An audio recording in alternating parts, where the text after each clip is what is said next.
There we go. Now we're on. Thank you for your assistance. Again, good morning. Appreciate the opportunity to be here. As Mr. Chairman spoke, my name is Dan Meyerhoff. I'm the Executive Director with the Kansas Association of Conservation Districts. Amanda Scott is also with me. Amanda is the District Manager for the Cowley County Conservation District, and then currently she also serves as the state president for our statewide employee organization. So we're going to kind of tag team this morning. I want to keep this really informal. You know, if you want to ask questions while we're going through the presentation, that's fantastic. I'd rather have a conversation than stand here and lecture to you. Otherwise, if you want to hold your questions till the end, that's fine as well. But start off, just talk a little bit about our mission statement. And our mission statement for the KACD and our member districts is providing local leadership to protect and improve Kansas natural resources through collaboration.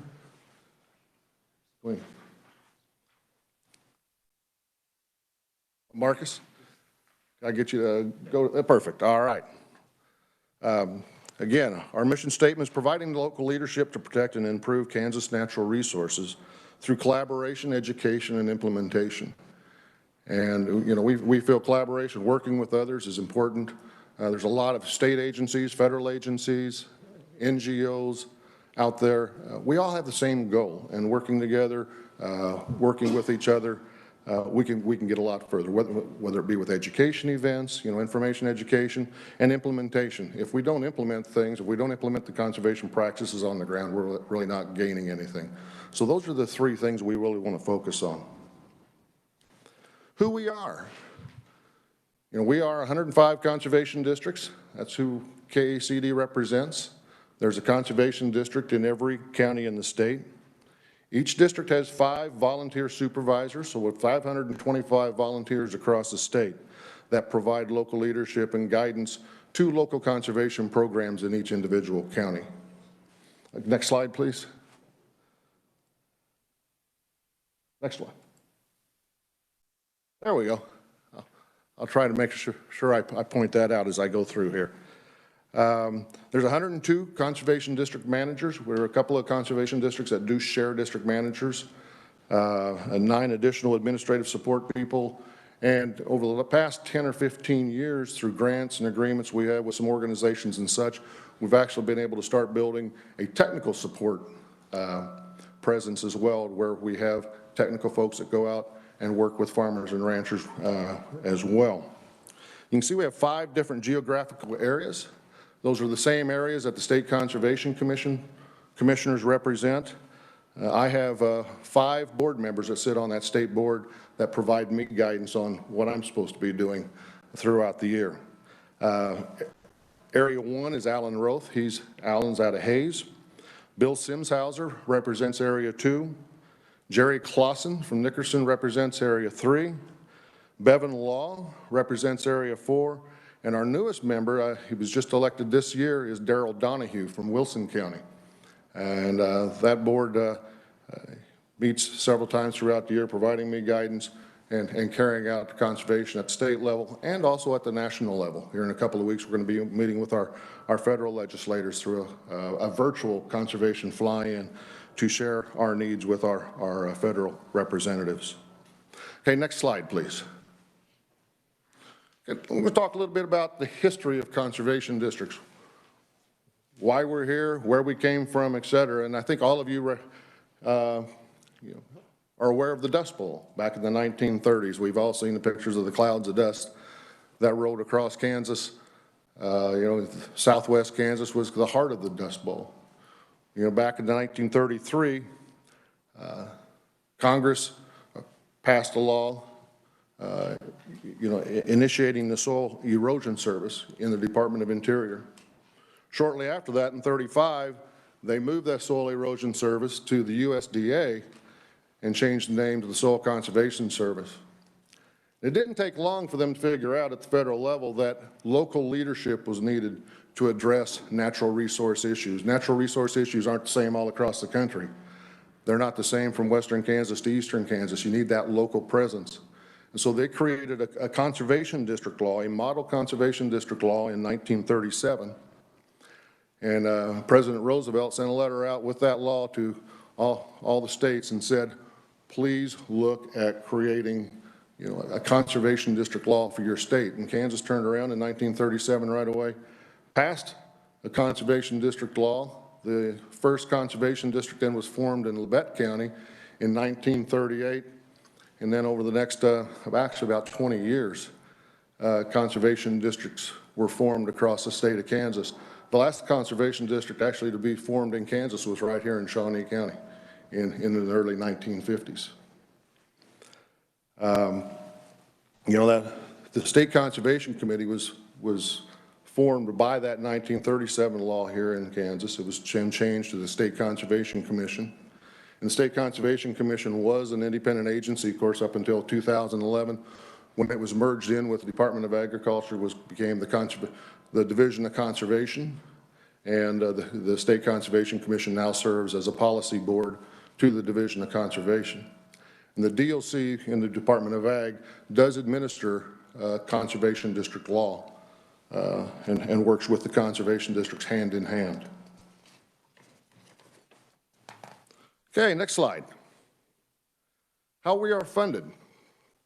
We are a subdivision of state government. Conservation districts are a subdivision of state government, but we have a very unique funding partnership. We receive our primary funding from county commissions. So each year, the local conservation district goes to the county commission. They work with the county commissioners. We receive that funding. State statute then allows state funding, matching county funding, up to $25,000.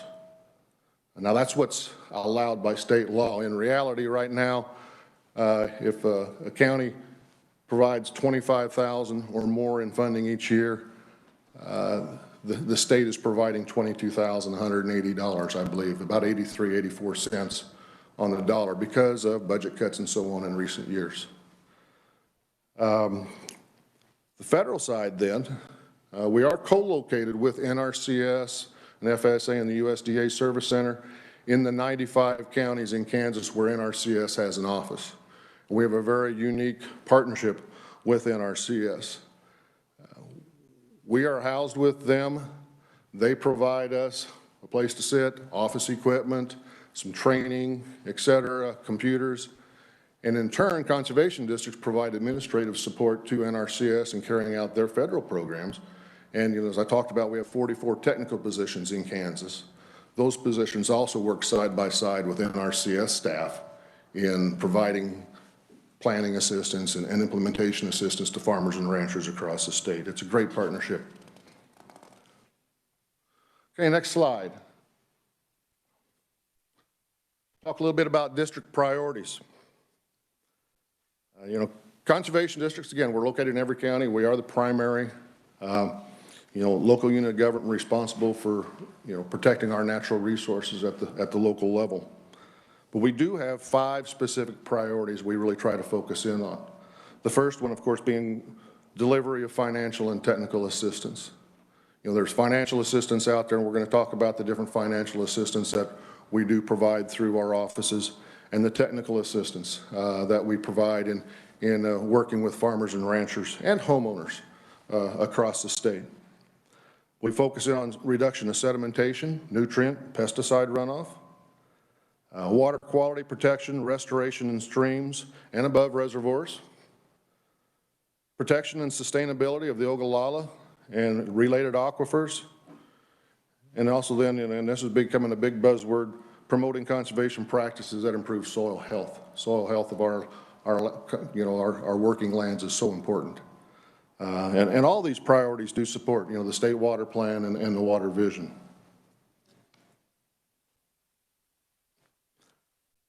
Okay, next slide. We'll talk a little bit about local delivery system for many of our conservation programs.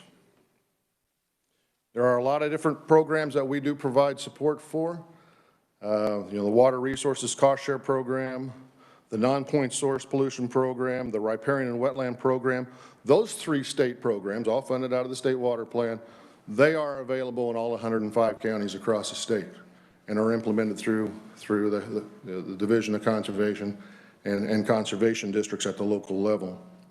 But we also provide support, take applications, and work with implementation on the irrigation technology program, of course, which, focuses on the Ogallala, the rattlesnake, which is a big focus area right now.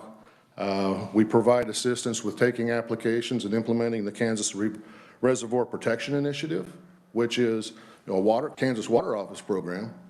The dollars are shifted over to the DOC and then implemented through several of the RAPs and the conservation districts of about 4 different reservoirs in Kansas. And then the Kansas RAPs, we work closely with the Kansas Department of Health and Environment on their 34 different RAPs priority areas across the state. KACD has we call a partnership agreement with KDHE where we manage and provide the cost share for 19 of those RAPs project areas across the state. We have several conservation districts that are primary sponsors for several of those others, I believe 5 of the others. And then we also work with those other primary sponsors of the remaining watershed priority areas, which are either KAWS, Kansas Alliance for Wetlands and Streams, or K-State and Extension. And I'm going to ask Amanda to come up. Amanda, of course, works day to day in the local office, so she can kind of talk better on a local level. I can give you the 30,000-foot view, but she can talk and answer questions about how we actually interact with farmers and ranchers on a daily basis. So on any given day in the office, we would have a producer that would contact us, either come in person or contact us by phone. I've had them call me on a Saturday morning because they know I work in the office, and they will just kind of ask what their options are if they want to put a practice on the ground. So I would inform them of these different programs that we have available for funding options, and kind of just walk them through the process of what might best fit their needs as far as the funding or the practice that they want to get done.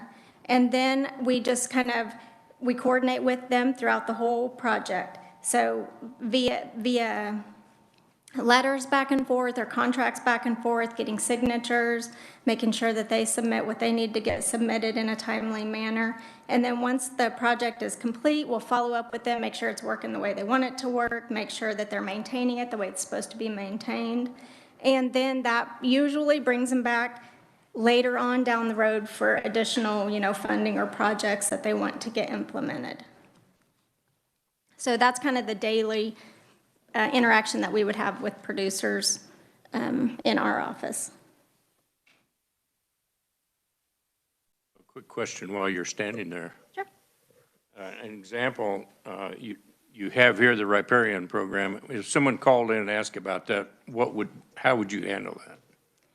For the riparian project, I specifically am not the expert on what they actually need to do on their project, so I would transfer them to the technician, who would then kind of go out, visit their field, see what their resource concerns are, and then, move forward with an actual conservation plan for their.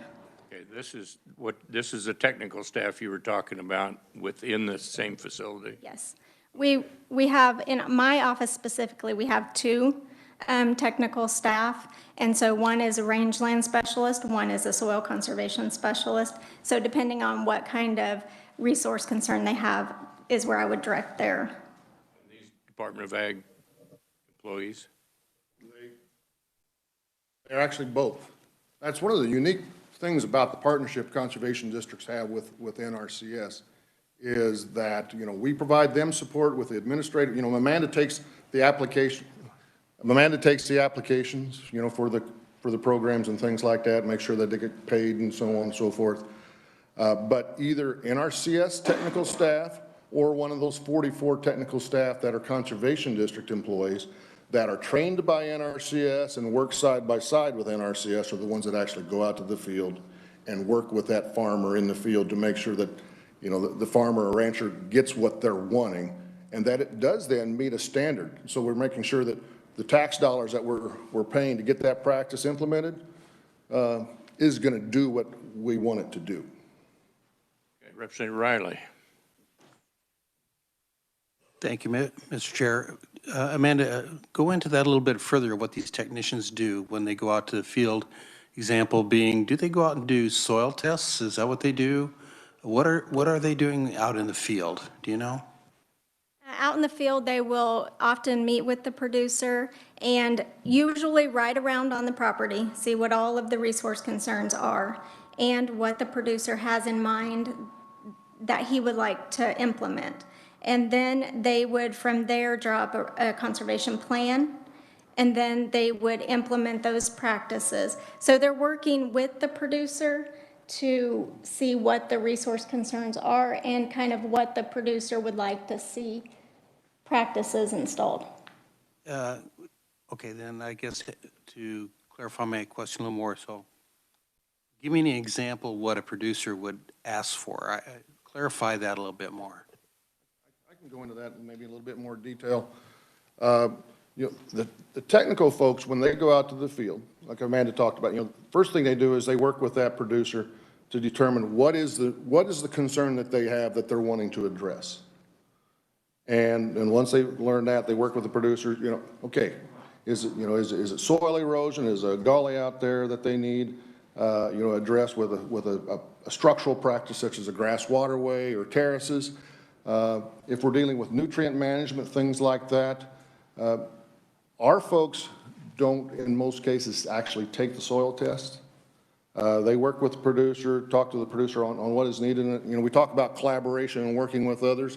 This is a place where then the farmer would go ahead, work with maybe their local agronomist, work with extension to actually get the soil test taken, get the results back, provide those to our technical staff. Then our technical staff would take the results, because we don't have testing labs or anything like that. We rely on extension and the private services for that.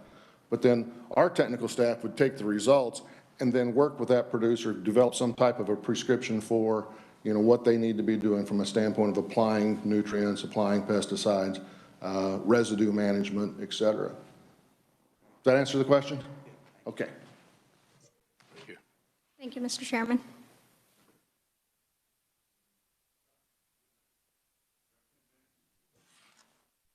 Thank you, Mr. Chairman. Just a real-world example. In ranch country, a rancher can go to the soil conservation office and ask for programs that will redistribute water within a pasture. NRCS will send out a technician, determine the species of grass, the size of the tract and everything. If it has water in one corner or something, they many times will cost share on a water line and tanks so that the cattle do a far better job of grazing that grass and distributing around. And in my experience, soil conservation has helped tremendously in counties implement things like sanitary code, lots of other programs that they've been very beneficial with. Thank you, Mr. Chair. I couldn't have explained that better myself. So, and we do, as you talked about, range management, any natural resource practices. The non-point source control program, we talked about sanitary code. We do provide assistance on on-site waste as well, as far as replacing septic systems out in the rural areas. So, that takes us beyond just the farm and ranch, but more to the, sometimes the more the ranchette and the non-traditional type of practices. Other questions regarding state cost share programs? Okay, I'm going to go on to the next slide then and talk again a little bit more about that partnership we have with the USDA and NRCS. We're located in those 95 counties with NRCS. When the farmer or rancher comes in the door, Amanda or one of Amanda's counterparts is going to be the first person they see, and they're going to visit with Amanda, and Amanda's going to steer them to who they need to be talking with, whether it be the technician or the district conservationist, the range conservationist, or she may answer some of their questions regarding if they're talking about what they want to do. Is it a state program that we just talked about that's going to fit their needs, or is it one of the federal programs that are out there? USDA has a nice array of programs that they provide financial assistance to farmers and ranchers in the state. The Environmental Quality Incentive Program, Conservation Stewardship Program, the Agricultural Conservation Easement Program, where we deal with wetlands and wetland easements, and the Regional Conservation Partnership Program. All four of these programs together. If I think, Sean, did you send out that fact sheet with this? There's a fact sheet that you all should have received that talks about these programs and the amount of dollars that are coming to Kansas through this USDA programs and the districts working with NRCS. Last year, I believe it was little in excess of $57 million in financial assistance to farmers and ranchers across the state of Kansas. The newest program here is the Regional Conservation Partnership Program, and that's a unique program, and it says partnership. Well, partnership is key in the fact that local or state agencies provide applications to the federal government for assistance. The Milford Reservoir has an RCPP dealing with water quality in Milford Reservoir. The Kansas Water Office is the lead on that. Kansas Forest Service has an RCPP project dealing with stream banks and riparian health. The newest one just approved is one that KACD, along with the Wichita and Greeley County Conservation Districts and the Playa Lakes Joint Venture, one of our NGOs, were the lead partners on. And we're dealing with groundwater recharge out in Wichita and Greeley County, mainly focusing on the municipal water supplies around Leote and Tribune. That program is called GRASP, which is the Groundwater Recharge and Sustainability Project. It was just funded. We're just getting our details into place, and we'll be implementing that here over the next 3 or 4 years. So there's a lot of things we do with the USDA as well. Okay, the next slide. Collaboration, and then that's part of our mission statement. Working with others. We work with a whole slew of folks, federal agencies, state agencies, water authority, regional advisory groups. The KACD does have a seat on the Kansas Water Authority. Many of our Conservation District board members or Conservation District employees do sit on those regional advisory committees. We work with the watershed districts around the state, providing land treatment above floodwater retention structures. We work with the GMDs, the county commissions, county health departments on on-site waste projects, tribal governments, the NGOs. I mentioned Playa Lakes Joint Venture, also the Ducks Unlimited, the TNC. We work with the Kansas Association of Conservation and Environmental Education, Kansas Foundation for Ag in the Classroom, on educational opportunities. And one thing I didn't list here, and I should have, and that's commodity groups. The Farm Bureau organizations, KLA, Kansas corn, soybean, sorghum, all those commodity groups are great partners, provide us sponsorship opportunities as well with many of our education programs and such. So it's all of us working together. We've got a common goal, and it makes it a lot of sense that we work together on these things. Next slide. We're going to talk about information and education, and this is something that conservation districts do excel at. We've got that local presence in every county. We know what's going on. We know the school teachers. We know the organizations. And so from the standpoint of whether it's us sponsoring an event or one of our partners or somebody sponsoring an event, we can certainly help and provide support, provide advertising. And I'm going to have Amanda come up here and talk about some of the things that she does. But I'm going to point out these photographs real quick first, because these are photos from all across the state. That upper left-hand corner, that slide where those kids are around, that looks like a big sandbox. That's a stream bank trailer, and those were bought years ago by the Division of Conservation Force. We've got those scattered across the state. And we can talk about stream flow, talk about stream bank stabilization, or water actually runs through there. These things were bought, I think, actually before the commission was merged into the DLC. They've been around that long. and a great visual for teaching kids and adults about stream flow and stream bank stabilization and so on. That lower left-hand corner, that's kind of a unique one.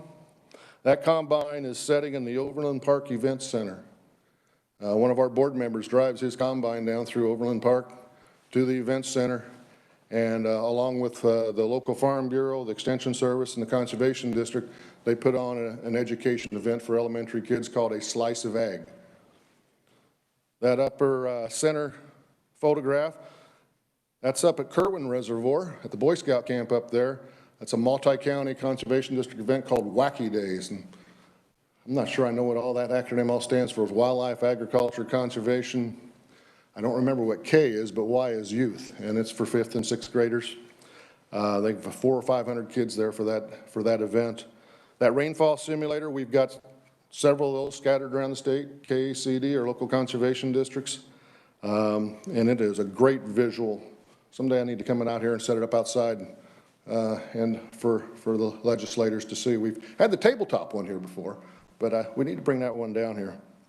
That bottom center photograph, that is actually in Osborne County with our local conservation district and NRCS staff. Janella Holmes, I don't know if any of you know Janella, she's retired from K-State. She's very active with the Kansas Black Farmers Association. And each year she puts on a week-long educational event for inner city youth. And we help sponsor that event, provide transportation through an agreement we have with NRCS. And then she starts out with 2 days at K-State, learning about agriculture. And then she comes out to Osborne, and her group spend a day in Osborne. And the local conservation district and field staff put on some conservation education activities for these kids. It's normally about 20 to 30 inner city youth that participate each year. And we talk about with the stream bank trailers normally there. You can see that photograph there. We've got the kids actually out in the Solomon River talking about water quality. We have other partners that are there, U.S. Fish and Wildlife Service, Partners for Wildlife. Tony Ifland, he is there presenting. Kansas Forest Service is there. Wildlife and Parks is there in the river seining fish and talking to the kids about fish. It's again, a partner event, you know, educating these kids. And then from there, they go on to Nicodemus, and they spend 2 days in Nicodemus. And I'm assuming most of you know about Nicodemus.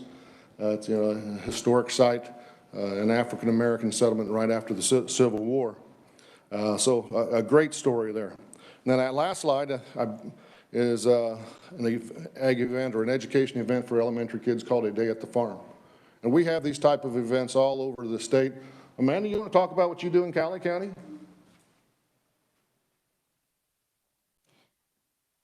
We in Cowley County, as well as many counties in the state, have a conservation field day for 5th graders out at the lake, the Winfield Lake. And so what we do is we have hands-on stations set up that we kind of break them into groups and we move them through the different stations. We would have the rainfall simulator, we would have the stream bank trailer. We usually have a native grass field walk.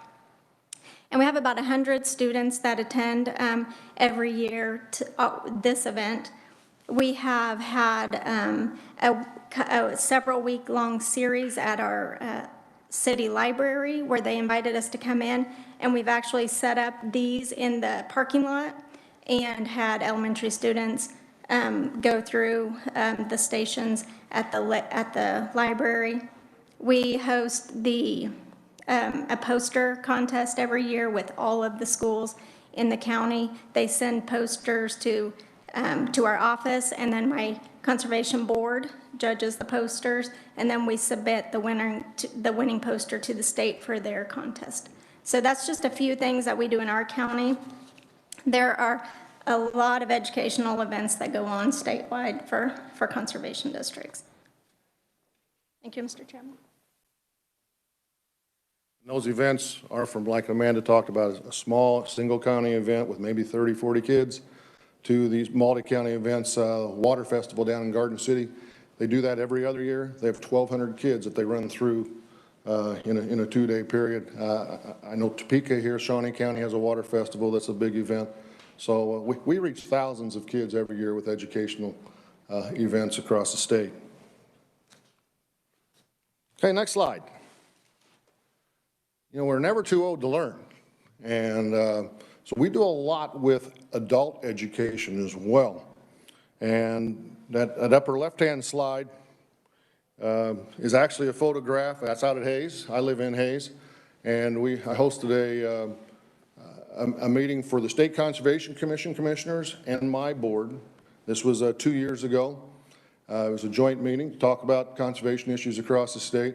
And we spent an afternoon out at the K-State Ag Research Center. And they talked to us about their research with cover crops and soil health. And so my board, the commissioners, are always continually learning to help them as they provide guidance and leadership across the state. That bottom left-hand corner is in the Flint Hills, which is pretty obvious. And it's a pollinator workshop where we bring folks out, talk about the different plants that are important for our pollinators, our butterflies, you know, the honeybees, et cetera. The one right over to that, the bottom center, is in Barber County. The gentleman there in the middle is Ted Alexander. He's a Conservation District Board member in Barber County, and he's presenting at a range workshop. The upper center one is a soil health workshop in Ricks County, and we've got some local producers, a couple of them Conservation District Board members, talking about utilizing soil health and cover crops on their farm. That upper right-hand corner is actually down in southwest Kansas at Lakin. The Bottom Line Conference. It's sponsored by several of the conservation districts, I think Finney, Kearney, and Hamilton County, along with some other sponsors.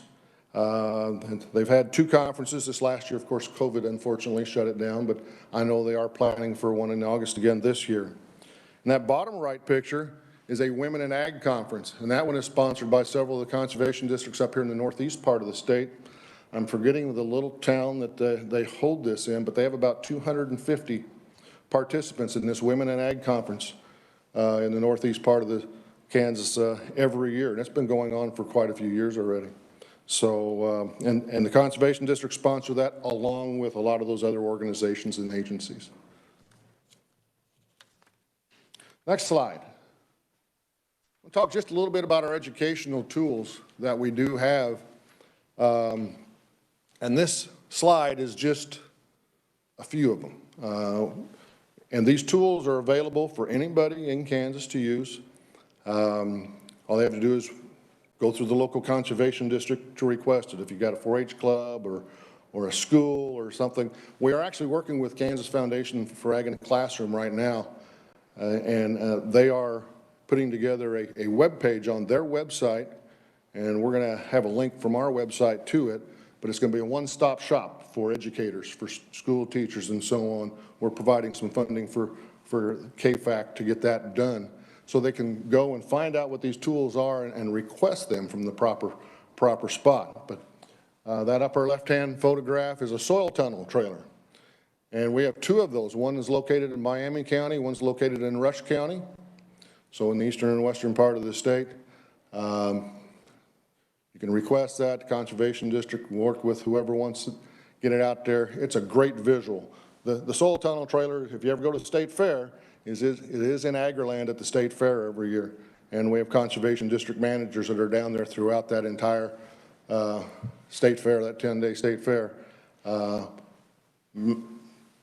working that booth and working with kids during that period. That lower left-hand corner, if you came to our Conservation Day at the Capitol last year, we had one of our soil tunnels set up there in the rotunda. And I was hoping to have one set up here in February again, but unfortunately that did not work out.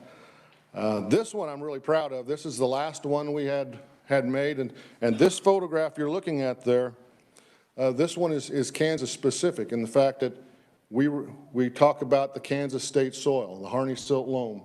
And so it gives a description of that, talks a little bit about the history of the Harney silt loam. And down below, we've got photographs of the parent material, the topography, you know, where Harney silt loam lays on a landscape, and we can use that as a visual aid in talking with elementary kids.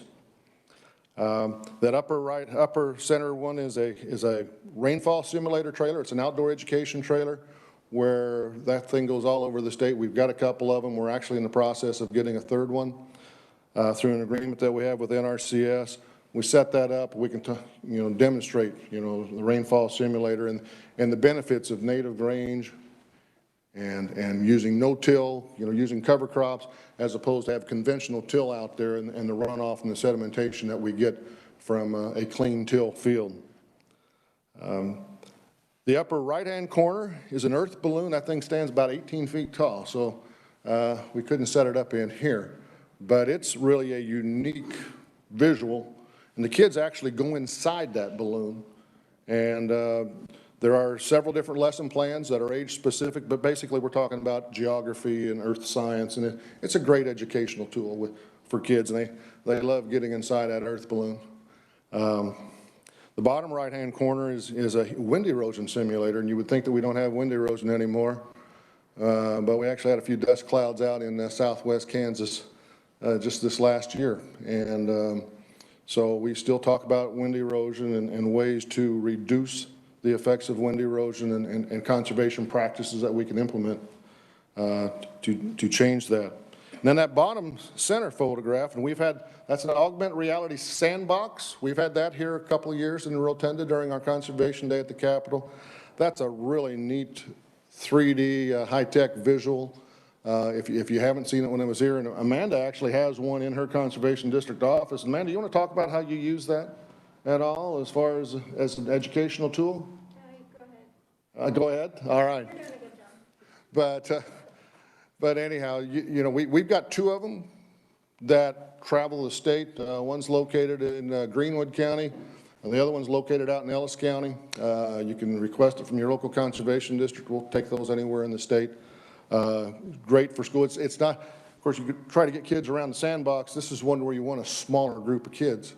So if you have a large event, you need to break them down, but those things are constantly on the go and a great educational tool, talking about watersheds and rainfall and runoff and so on. Okay, the last thing I'm going to talk about is the responsibility of conservation districts, and that is local work groups. Back in the mid-90s, one of the USDA farm bills, conservation districts were given the responsibility for hosting local work group meetings every year. And those local work group, the membership is broad. The local conservation district chairs these meetings. We invite, of course, federal and state agency staff, commodity groups, the NGOs, Pheasants Forever, et cetera. Ag businesses, local farmers, tribal governments are invited, as well as the general public.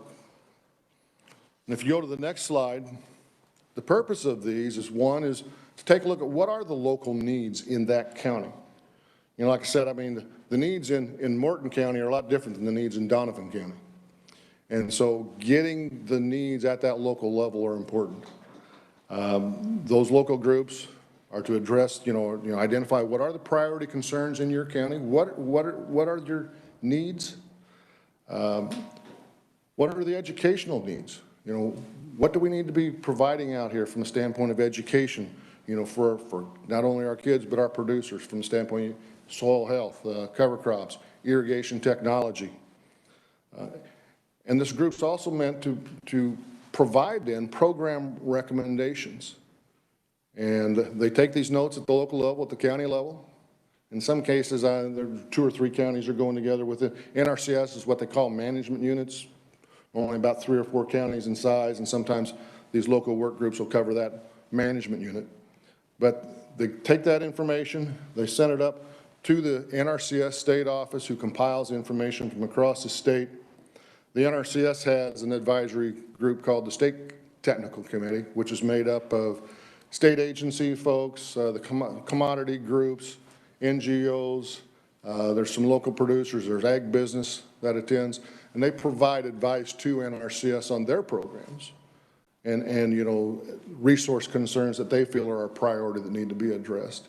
And then, so NRCS provides these commodity groups, these state agencies, this information that's gathered at the local level. And so the local level, the locals do have input on NRCS's programs. And this information can also be used, and I think is used, at the state level. You know, the regional advisory committees can use this information when they're providing advice to the Water Authority on places to address. I know the Division of Conservation uses this information, and I'm sure other agencies do as well. But it is an important tool that we have in our toolbox at the local level of making sure that local input does reach the state level with addressing natural resource concerns. And with that, that's the broad view of what conservation districts do. And at this point in time, Amanda and I would be happy to answer any questions you might have. I've got a couple right off. You glossed over on that, I think it was the second or third slide, your relationship with the Department of Agriculture, the Kansas Department of Agriculture. Would you explain that one more time for me? You bet. Department of Ag, Division of Conservation, administers conservation district law. So they work closely on a day-to-day basis with the conservation districts as far as, you know, providing training we talked about budget. You know, districts run on very limited budgets, you know, $40,000, $50,000 a year, and it's pretty tough to maintain even one employee on district budgets. So we have constant turnover. The Division of Ag provides training to those new staffers to, you know, bring them up on what's going on. They do provide some compliance to make sure that districts are doing what they're supposed to be doing. So, you know, there is oversight of those conservation districts. Amanda, I'm going to let you come up and talk a little bit about that because you work with the Division of Conservation on a day-to-day basis. Besides the funding part of it for projects, conservation districts are required to have an audit every year. The Division of Conservation makes sure that all districts get those done and turned in a timely manner. They make sure that all of our budgets with the county commission, all of our budgets get turned in every year to the state so that we you know, can show our funding sources. We are required to hold an election of our supervisors every year. So every conservation district has 5 supervisors. Every year we have to have an election for those supervisors. We have to have an oath signed, you know, so the Division of Conservation makes sure that all the districts are doing those required things. And then we want to get into the good stuff. That's the compliance, that's the requirements, make sure that districts are doing what they're supposed to be doing and have some accountability there. But, you know, we talked about those state programs, the Water Resources Cost Share Program, the On-Point Source. Those are all Division of Conservation programs. Okay, they get the dollars at the state level. All those dollars are administered, come through the local conservation districts to the farmers. The conservation districts are the ones that advertise the programs. They're the ones that take the cost share applications. They're the ones that work with those farmers and ranchers to make sure that those practices are applied, they're applied correctly. They work with the local staff, whether it be a district technician or an NRCS technician, to make sure that it's done right. So we have a very close, you know, working relationship with the Division of Conservation. Okay, so with that, you said you get your county funding and then it's matched supposedly. Somewhat. Is now that state match, does it come through the Department of Agriculture or does it go straight to you? It comes, you want to answer that? It comes through the Division of Conservation. Okay. It goes KDA, Division of Conservation, and then comes down to the districts. Okay, the second question I had, you had a lot of acronyms in here. A lot of acronyms. Would someone take some time and spell those out and get those back to us, please? Absolutely. We'd appreciate it. They're new terms for a lot of people, and it'd be helpful for the group if you would do that. And I have a question, Representative Stodgdale. He's on the screen. Chair, I was just wondering, do you have a relationship, a working relationship with the Nature Conservancy and the Sierra Club, that sort of thing? We do work quite a bit with the Nature Conservancy on several different projects. Actually, The Nature Conservancy provided us some support funding for one of our district technicians. One of the grants that we have through our national association requires a non-federal match. 80% of the dollars come from the federal government, and we need 20% that come from a non-federal. Part of it we received from the Division of Conservation, but the Nature Conservancy provided us some non-federal match for that position as well. We work with them on several projects. We've worked with them out at the Smoky Valley Ranch out in Logan County, a 17,000-acre ranch. NRCS has provided a tremendous amount of support with conservation planning and so on. The Conservation District has done some events out there as well. So we work with Matt Bain out there quite a bit. Actually, I just visited with Matt on the phone last week. The Sierra Club, we do not work as closely with. I don't know the folks very well. I visited with them, but we are open to working with anybody, absolutely. Great, thank you. Thank you, Mr. Chair. Representative Riley. Thank you, Mr. Chair. So a couple questions on, the first one is, in Sumner County, several of the farmers have started removing those hedgerows and, tearing down the trees, moving the hedgerows, leveling that all out. What is your stance on what's happening there? And then I have a second question.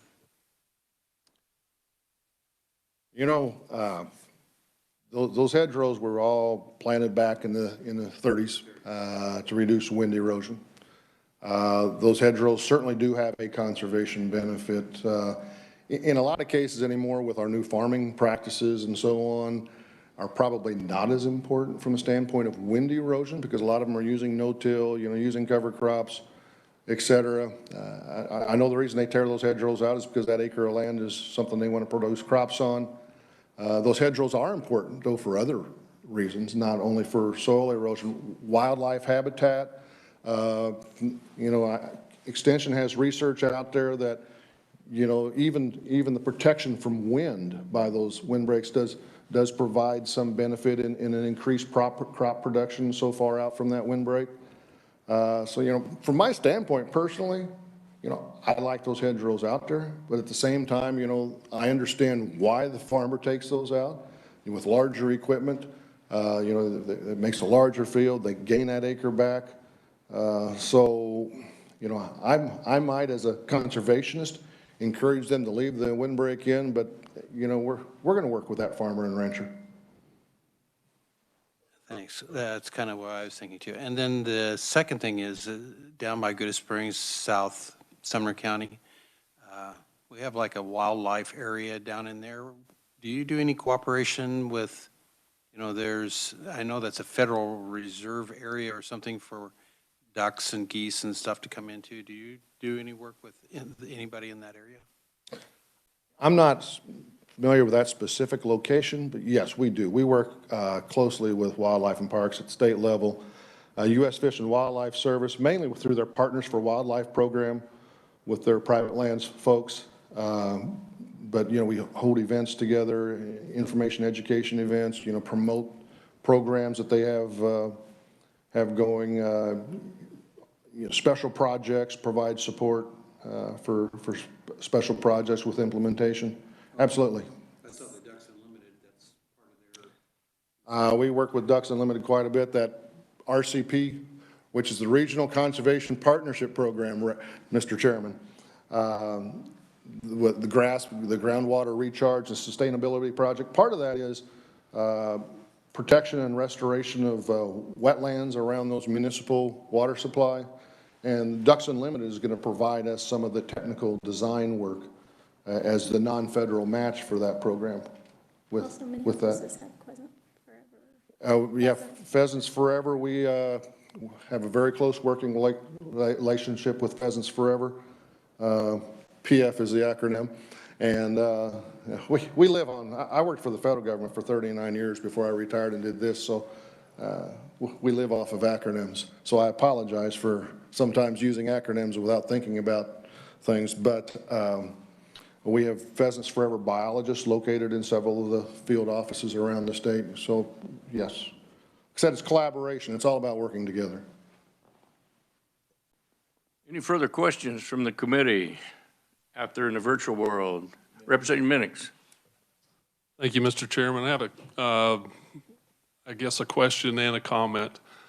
In most of the counties, you've talked about your financing, and there's generally one employee in each community. And can you talk a little bit about your budgets and what they've done over, let's say, the last 30 years? Unfortunately, budgets have been pretty flat over the last 30 years. You know, we talked about county commission as our base funding. State statute allows up to $25,000 in a dollar-for-dollar match from the state. Right now, we're at about 84 cents for that dollar. Those funds all come out of the state water plan. You know, so full funding of the state water plan probably would help. At the same time, you know, every year over the years, there's more and more fingers want a piece of the pie out of the state water plan as well. So there's a lot of competition. And they're all good projects. So, you know, the folks are competing with each other for those dollars. And so it's tough. We'd like to think that, you know, we deserve that full dollar-for-dollar match, but we also understand that there are other needs out there. That is something, if we could figure out a way, you know, we talked about turnover. Over the last 3 years, in 105 counties, we've had, I think, somewhere around 40 new district managers over a 3-year period. You know, to provide consistency, man, it takes a while to learn your job and to know who the farmers and the ranchers are in your community, and to really be effective, to develop the relationship with the local extension, the local schools, and so on. And if you've got that turnover every 3 or 4 years, it's tough for consistency. And those conservation districts play such an important role. If there would be a way for, you know, to provide additional funding, that would certainly go a long ways in, you know, being able to build capacity at the local level with those conservation districts. I mean, and I'm not going to say all districts struggle. I mean, you know, we've got some counties that, you know, provide 40, 50, I think the highest county, we get about $80,000 from the county, plus the 22, makes a big difference. But over half the counties are around that 25,000, and we actually have 20 or 30 counties that don't get that full $25,000 from the county commissioners. We've got some districts out there that are trying to operate on around $35,000, and it's pretty difficult to have an effective and efficient program on that type of limited funding. Mr. Chairman, I might Yes, add please. on the funding, it is difficult for the districts to go to the county commission and ask for funding and get the full amount requested when the state funding is reduced. Then the county seems to think, you know, that they can also reduce funding. And so it kind of is a trickle effect. It's hard for us to get more out of the county when the state funding, you know, is reduced. Also, I wanted to just add that many districts provide, have an enterprise fund, and we provide like grass drills, no-till drills. We provide custom seed to help our producers get projects on the land. And so it made me think about that, like a tree root ripper. We have those that we, you know, we rent out. We don't make a lot off of our enterprise fund, enough to usually cover the repairs of the equipment. But we do provide that service, you know, that is sometimes missing in the community. So thank you, Mr. Chairman.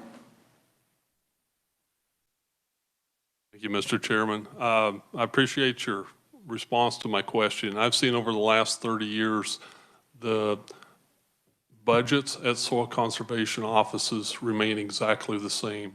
And as our economy has improved, I'm seeing your employees at those offices not get the benefits. The benefits has exploded in cost to private business and to all of us. As one of your constituents, I want to commend you. In a grassroots situation, you're the one-stop shop that we can walk in as a producer within the community and get through the alphabet soup of all the programs out there, and you coordinate us to go in the correct direction. And I think your mission's been very well taken care of. Thank you. Representative Bennix, we certainly appreciate those kind words. And it is a struggle. Benefits are important. Since you brought that subject up, I might just elaborate on that if I've got a minute. You know, districts do not have a health plan. Each conservation district, it's up to them from the standpoint if they can provide health insurance. And when you're talking on the limited budgets that we have, there are only 16, I believe, conservation districts in the state that provide full health benefits for their employee. There's a handful of others that maybe give a stipend or some partial, but the vast majority of conservation districts provide no health insurance whatsoever. Now, the benefit we do get from the state is capers. I think 86 or 87 of the conservation districts in the state do participate in capers, and that is a great benefit. But health insurance is certainly one that is a struggle, and why we lose a lot of our employees is because they can go to another job that they do get that health benefit. Any further comments? Thank you very much. That was a great presentation, both of you. Thank you very much. We thank you for your time. Appreciate the opportunity. Thank you. Committee, do not close up your computers. We're going to have a little class.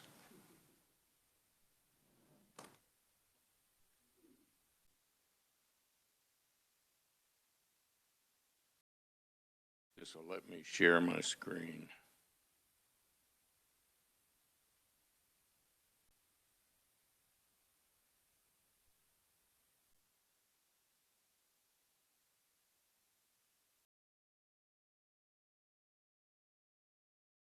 How do I share it? I hit share.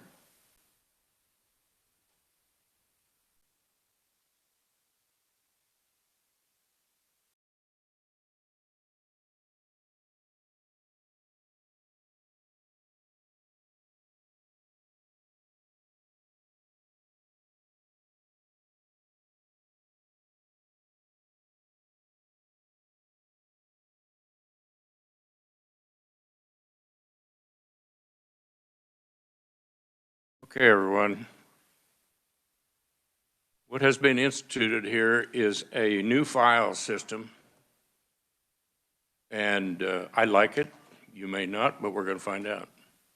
So if you would, go to your file system, like mine you see up here, and go to the left and pull down all the way to the bottom, and you see over there on the left a file called For Committees S. You see that? Everybody got it?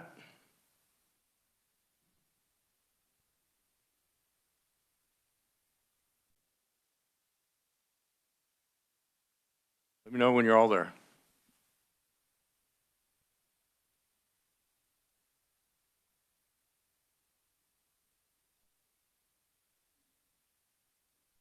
Okay, now, double click on For Committees. And you'll see two files up there, House Committees and Senate Committees. Double click on House Committees. And you scroll down all the way. This is all the committees. Now, this system is only available to those of us that have state-issued computers. And this is a security measure that's been instituted. Whatever committee you're on, not all committees are participating, but if your committee is on there, you can go to their file, go clear the bottom to water, and it will list all the meetings we've had. Now, the first thing you want to do is go up here next to date modified, and when you get that double bar with the arrows on both sides, expand that out so you can see all the title. And then everything we've done in our committee is there on the dates listed to include the presentations. And then if we ask questions and they provided us information, that will be added to that. So everything we've done in this committee is right here. So you don't have to go look for it anywhere.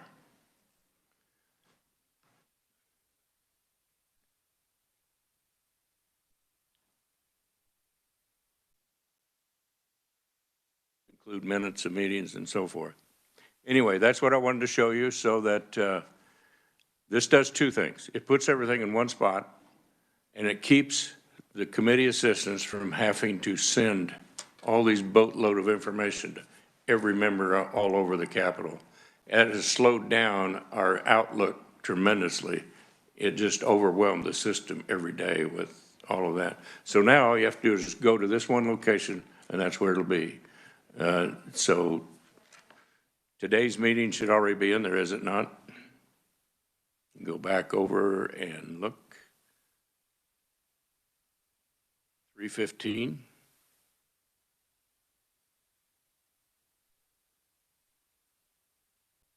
Testimony, presentation, the one pager is that he was talking about? Yeah, okay. So everything's there. Any questions on the system? I hope you'll use it. I think it'll be very beneficial to everyone. It's never lost, it's always there. Now, when you go home during the break or over the summer, if you have your computer at home, you can get to all this information. And you know how to do that, right? Let me close out from here. You go down here, that little, looks like a little globe down there with some lines on it, down at the very bottom. You click on that when you're at home and you hit connect, and that will connect you back into the state system. And you will have access to all your information. As long as you have your state computer, it has that ability to do that. Your home computer will not. No, you keep your state computers all the time. I think they keep them for every 3 years, they'll replace them, but they're yours to work with, keep all the time.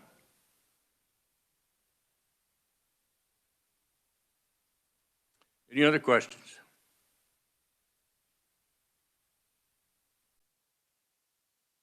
Did I miss anything, Damien?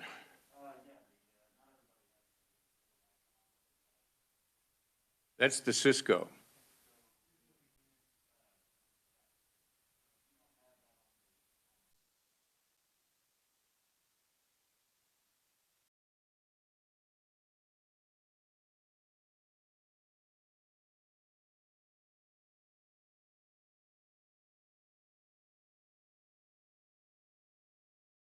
Okay.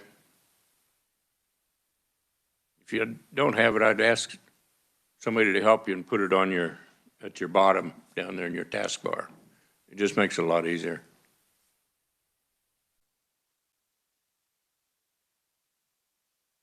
All right. Thank you for your time. Appreciate it. We are adjourned.